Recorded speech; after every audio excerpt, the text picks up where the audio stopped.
Amigos, cordial saludo, una bienvenida especial. Usted que está conectado allí, estamos en William en vivo. Muchas gracias por su sintonía, muchas gracias por seguir cada uno de estos capítulos. Y bueno, queremos simplemente compartir con usted nuestras opiniones. Queremos compartir con usted esta lectura que venimos haciendo a diario, de lunes a viernes.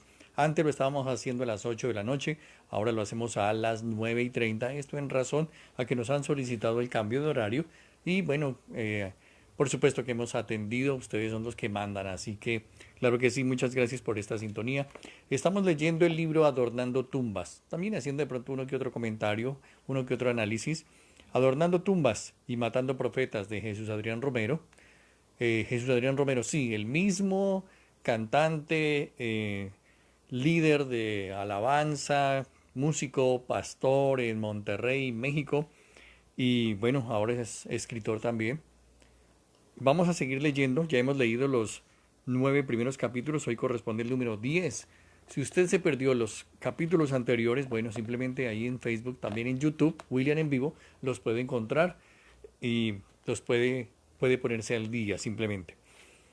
Lucas Leis hace un comentario acerca de el libro y dice: gracias Jesús Adrián por estas páginas honestas que no pretenden monopolizar las respuestas, sino ayudarnos a hacernos preguntas para sumergirnos más profundo en nuestra comprensión del camino, la cruz y la fe. Eso dice Lucas Leis en cuanto al texto que tengo en mis manos de Jesús Adrián Romero. Muy bien, iniciemos esta noche. Capítulo 10. Adoración narcisista. La Iglesia moderna ha desarrollado una teología casi exhaustiva en el tema de la adoración. Y es que dice, hacemos retiros y conferencias de varios días para hablar de este tema, de la adoración. Expertos, si es que los puede haber, han escrito cualquier cantidad de libros acerca del por qué y cómo adorar. Pero Jesús poco se refirió a esto mismo, a la adoración. Y cuando lo hizo, no tenía que ver con formas, con métodos, con sistemas. Muchos discuten acerca de cuál es la música adecuada para adorar o qué palabras incluso deben tener una canción para ser considerada una canción de verdadera adoración. Pero en relación a los pormenores, Jesús guardó silencio. La liturgia o nuestra manera de adorar no parecían ser temas que a Jesús le interesaran. La única ocasión en la que habló Jesús acerca de la adoración fue cuando su interlocutora, una mujer samaritana, le preguntó sobre el lugar donde se debía adorar, a lo que Jesús le respondió: ni en este monte ni en Jerusalén. Los verdaderos adoradores adoran al Padre en espíritu y en verdad. ¿Con esto qué quiso decir Jesús? Que la adoración no tiene que ver con lugares y por deducción con formas, con sistemas, con métodos. Podríamos sostener que hasta cierto punto Jesús derriba los argumentos a favor de métodos y formas de adoración. Esto no significa que Jesús la menospreciara. Como judío, él participaba en prácticas religiosas profundamente apegadas a los rituales de adoración. ¿Cuál es la importancia de la adoración? La adoración es vital, es de vital importancia. Sin ella, la fe de cada uno de nosotros, la fe individual y la fe de toda la iglesia, no puede mantenerse. Cuando dejamos de adorar juntos, perdemos el sentido de la trascendencia de Dios en nuestras vidas y el sentido de comunidad que debe tener. Hay algo que nos pone a pensar en esto. ¿Por qué es que a pesar de que adoramos y estamos conscientes de la trascendencia de Dios, cantamos canciones que hablan de su ausencia y nuestro anhelo del problema con ciertas canciones, el equilibrio necesario, pueden llevarnos esas canciones a practicar una adoración narcisista? ¿Cómo es esto? Queremos ver a Dios, pero no por las razones correctas. La adoración narcisista es demasiado personal. Yo y Dios. Nos conecta con Él, pero nos desconecta de los demás. Repito, nos conecta con Él, la adoración narcisista, pero nos desconecta de los demás. Y es que esta forma de ver la adoración demasiado personal nos lleva a interpretar muchos de los pasajes de las Escrituras de una manera individual cuando son comunitarios, cuando son colectivos, cuando son en iglesia. Nos lleva hacia adentro, pero no nos impulsa hacia afuera. Si ponemos atención a Jesús, su vida y su mensaje nos llevarán a reinterpretar muchas cosas acerca de la real adoración. Jesús define, o más bien redefine a Dios, y esa redefinición tiene el poder de cambiar también nuestra adoración. Una de las premisas o una de las formas en que acerca de este tema es que Dios obviamente es el objeto de la adoración. Y aunque esto es cierto, debemos abrir el corazón y tratar de entender la propuesta de Jesús acerca de quién es Dios y dónde se encuentra. Primero, al venir Jesús al mundo, al hacerse Dios, manifestarse en carne, Jesús le da una interpretación radical a la definición de Dios. Y es que Dios se hizo hombre. Esto era considerado una blasfemia para los judíos. Los argumentos más acalorados que Jesús tuvo con los fariseos tenían que ver precisamente con este tema. Y fue la razón por la que lo querían matar. En una ocasión discutían con él y le dicen que no pudo haber visto a Abraham, pues ni siquiera tiene 50 años, a lo que Jesús responde: ciertamente les aseguro que antes que Abraham fuese, yo soy. En ese momento los fariseos tomaron piedras para arrojárselas. La segunda ocasión fue cuando dijo: el Padre y yo somos uno. Después de haberlo escuchado, los fariseos se dispusieron a apedrearlo y Jesús les pregunta: yo les he mostrado muchas obras irreprochables que proceden del Padre. ¿Por cuál de todas ellas me apedrean? Ellos le respondieron: no te apedreamos por ninguna de ellas, sino por la blasfemia, porque tú siendo hombre te haces Dios. La idea que alguien fuera Dios y hombre a la vez era muy difícil de digerir para los religiosos de la época, para los fariseos. Jesús baja a Dios de las nubes, le pone sandalias y lo lleva a caminar por las calles polvorientas de Palestina. Pero lleva su redefinición de Dios aún más allá, lo empuja a los límites, pudiéramos decir. Mateo registra las palabras de Jesús haciendo referencia a los tiempos finales, diciendo: porque tuve hambre y ustedes no me dieron nada de comer, tuve sed y no me dieron nada de beber, fui forastero y no me dieron alojamiento, necesité ropa y no me vistieron, estuve enfermo y en la cárcel y no me atendieron.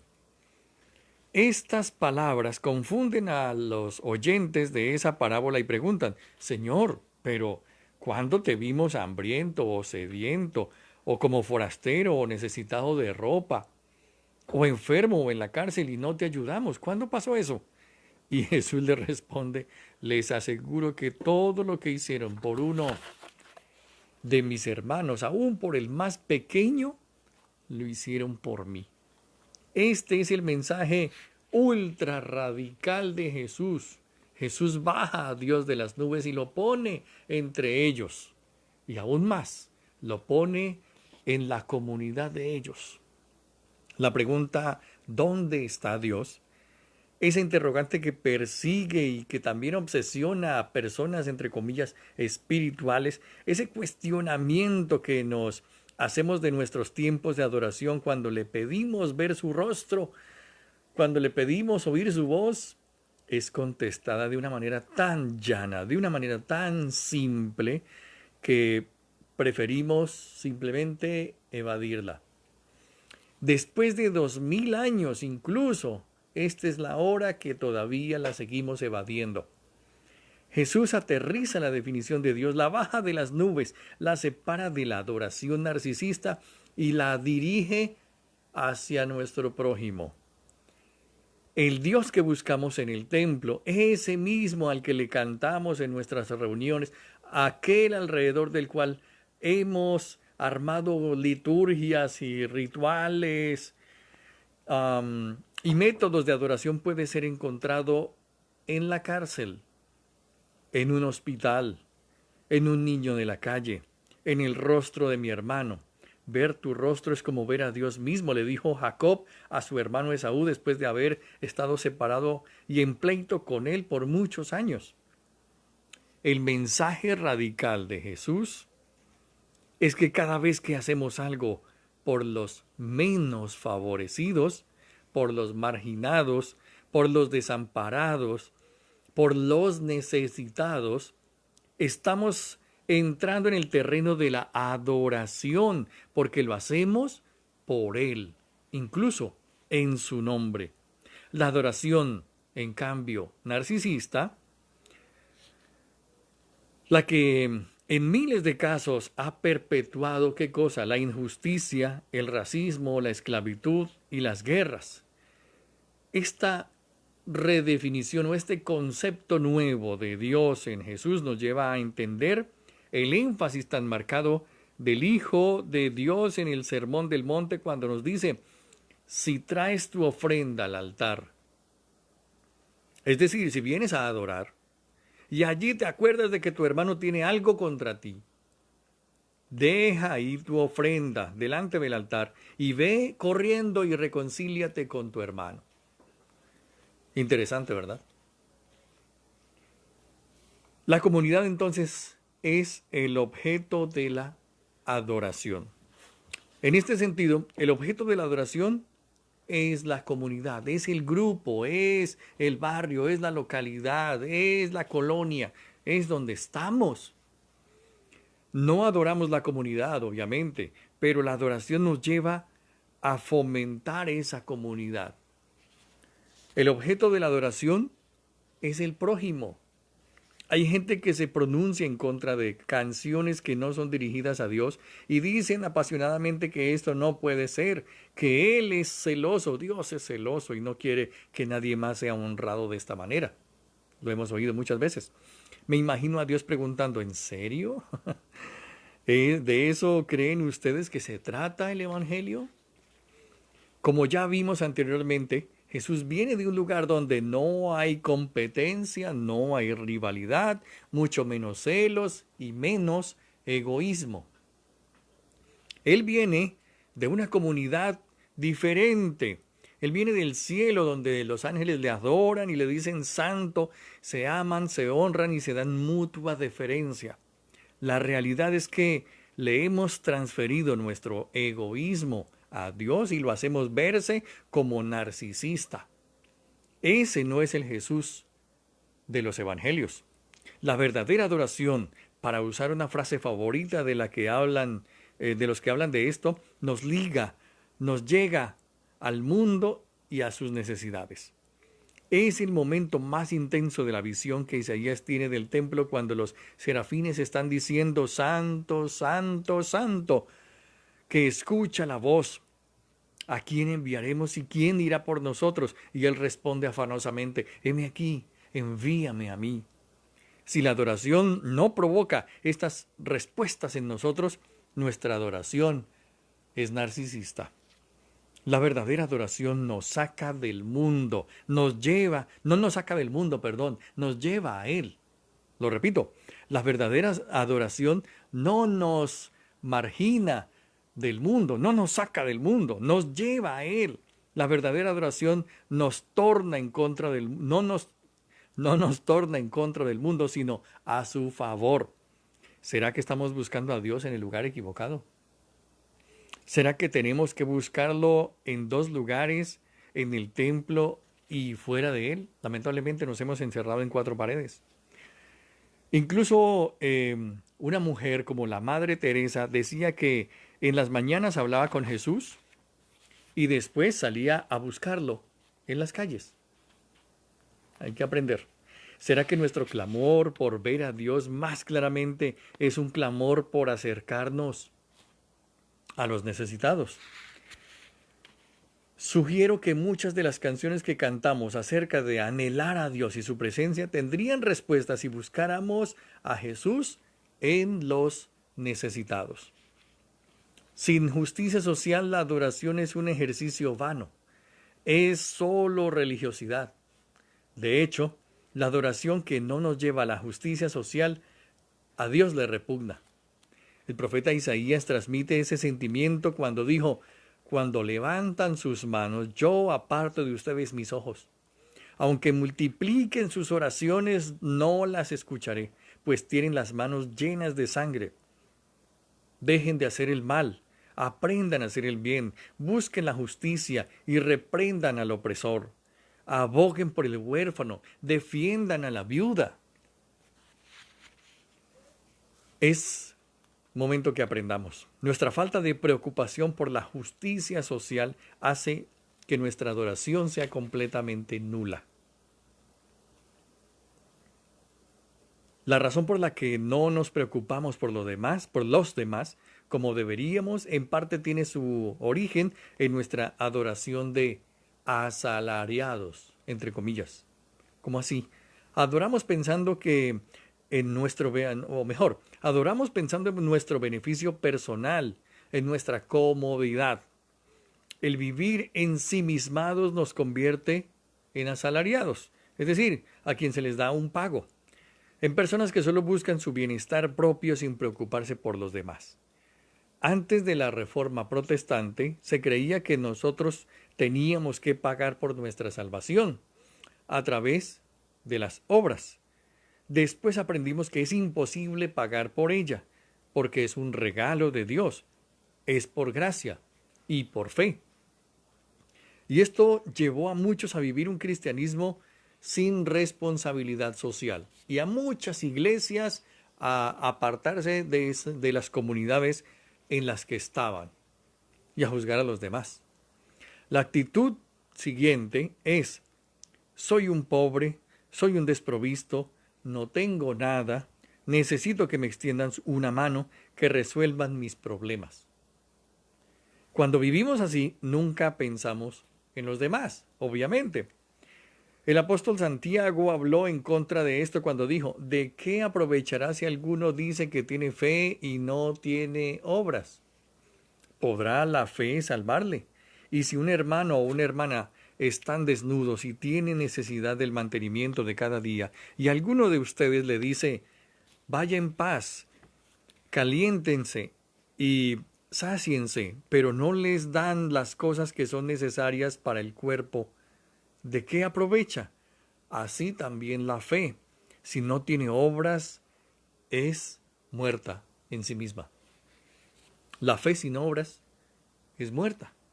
La salvación, aunque no se gana por obras, debe producir obras.